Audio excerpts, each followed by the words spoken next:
This channel does not promote any violent, harmful, or illegal activities. All content provided by this channel is meant for an educational purpose only.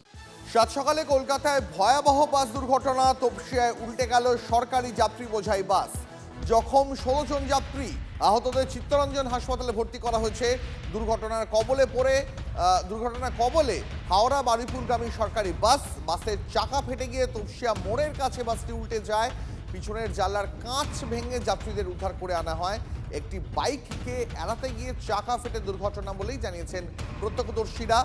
2017 থেকে টানা 9 বছর fitness certificate ছাড়াই চলছিল সরকারি বাসটি।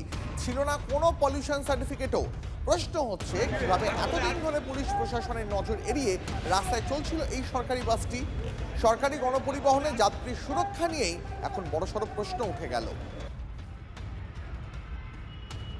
হাওড়া দিয়ে আসছিল, বাড়াইপুরি যাচ্ছিল, গাড়ির টায়ার উড়ে গেল এখানটা, টায়ার উড়ে গাড়িটা পাল্টি খেয়ে গেছে। কজন আহত হয়েছে? 16-17 জন, সব হসপিটাল নিয়ে গেছে। আমরা বের করেছি সব টেনে। কোন হসপিটালে নিয়ে? এই চিত্তরঞ্জন। গাড়িটার 70-80, 70-75 ছিল স্পিড। সকালবেলা তো। প্যাসেঞ্জার ভর্তি ছিল? হ্যাঁ, প্যাসেঞ্জার ছিল প্রচুর। কোনো ক্যাজুয়ালিটি এখানে কেউ মারা টারা গেছে? না, সব হসপিটাল নিয়ে গেছে, কেউ মারা গেছে। সব টেনে টেনে আমরা বের করলাম, সঙ্গে সঙ্গে দিয়ে হসপিটাল তুলে দিলাম। গাড়িতে ছিলাম, আমি 4 নম্বর থেকে উঠেছিলাম, ডিউটি যাচ্ছিলাম। হঠাৎ করে গাড়িটা মনে করে ফাস্ট হয়েছে টায়ারটা, এখানে এসে ধাক্কা মেরে। কতজন প্যাসেঞ্জার ছিলেন? অনেকজন ছিল, ভর্তি ছিল বাস। যাত্রীবাহী বাস উল্টে যাওয়ার ঘটনায় যানজটের তৈরি হলো তপসিয়া থেকে সায়েন্স সিটি যাওয়ার পথে। এবং যতটুকু খবর, হাওড়া থেকে বারুইপুর যাওয়ার পথে একটি সরকারি বাসের সামনের চাকা পাঞ্চার হয়ে যাওয়ার পর তপসিয়া মোড়ে সেখানে বাসটি উল্টে যায়। যাত্রী বোঝাই বাস থাকার কারণে প্রায় 15 থেকে 16 জন আহত হয়েছে এবং তাদেরকে চিত্তরঞ্জন হসপিটালে নিয়ে যাওয়া হয়েছে। এই ঘটনার পর গোটা এলাকায় ব্যাপকভাবে যানজট তৈরি হলে তপসিয়া থানার পুলিশ আধিকারিকরা এবং তিলজলা ট্রাফিক গার্ডের পক্ষ থেকে যানজট নিয়ন্ত্রণ করার চেষ্টা চালানো হচ্ছে। দীর্ঘক্ষণ গাড়ি অবরুদ্ধ থাকার পর অবশেষে পুলিশের তৎপরতায় এবং ট্রাফিকের তৎপরতায় যানজট নিয়ন্ত্রণে এসছে। তবে সপ্তাহের দ্বিতীয় দিনে এমন বিভ্রান্তের জেরেই কার্যত নাজেহাল হতে হয়েছে অফিস যাত্রী থেকে শুরু করে সাধারণ মানুষের। গৌরবের সঙ্গে সত্যজিৎ, TV9 বাংলা, তপসিয়া। সাত সকালে জোড়া বিভ্রাট। সুড়ঙ্গের ভিতরে আটকে গেল মেট্রো। নেতাজি ভবন এবং রবীন্দ্র সদনের মাঝে বিপত্তি। ঘন্টা দেড়েক পর ফের স্বাভাবিক পরিষেবা। অফিস টাইমে মেট্রো গোলযোগে নাকাল হতে হলো যাত্রীদের। বিদ্যুৎ বিভ্রাটের জেরে আচমকাই সুড়ঙ্গের মধ্যে থেমে যায় ট্রেন। যাত্রীদের সুড়ঙ্গ দিয়ে নেতাজি ভবন স্টেশনে নিয়ে আসা হয়।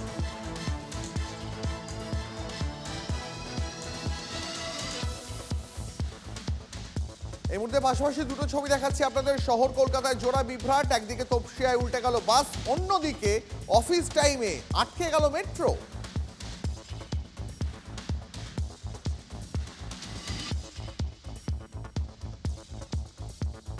সুবিধা হচ্ছে, এই তো এইমাত্র এসে আমি কার্ড পাঞ্চ করতে ঢুকতে গিয়ে দেখলাম যে এটা বাইরের থেকে এখন ক্ষুদিরাম এই টালিগঞ্জ থেকে যাবে, আর আমার জব সেন্টার হচ্ছে রানীকুঠি। এখন আমাকে বাসে করে যেতে হবে। আমি বাসে উঠতেই পারি না মেট্রোর কার্ডের জন্য। কি মুশকিলে পড়েছি ভীষণভাবে, কারণ আমরা এই জিনিসটা প্রায় বিগত 2-3 দিন ধরে ফেস করছি। দেখুন, আমরা তো অফিস গোয়িং মানুষ, আমাদের তো একটা নির্দিষ্ট সময় অফিস পৌঁছতে হয়। সেখানে এই বিভ্রাটগুলো হচ্ছে। এগুলো কেন হচ্ছে?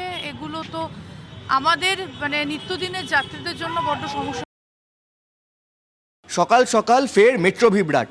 ঠিক অফিস টাইমে যখন নিত্যযাত্রীরা যান সেই সময় মেট্রো বিভ্রাট। রবীন্দ্র সদন থেকে নেতাজি ভবনের মাঝখানে মেট্রো বিভ্রাট হয় এবং মেট্রো বিভ্রাটের ফলে কিন্তু রবীন্দ্র সদন থেকে মেট্রো চলাচল বন্ধ হয়ে যায়।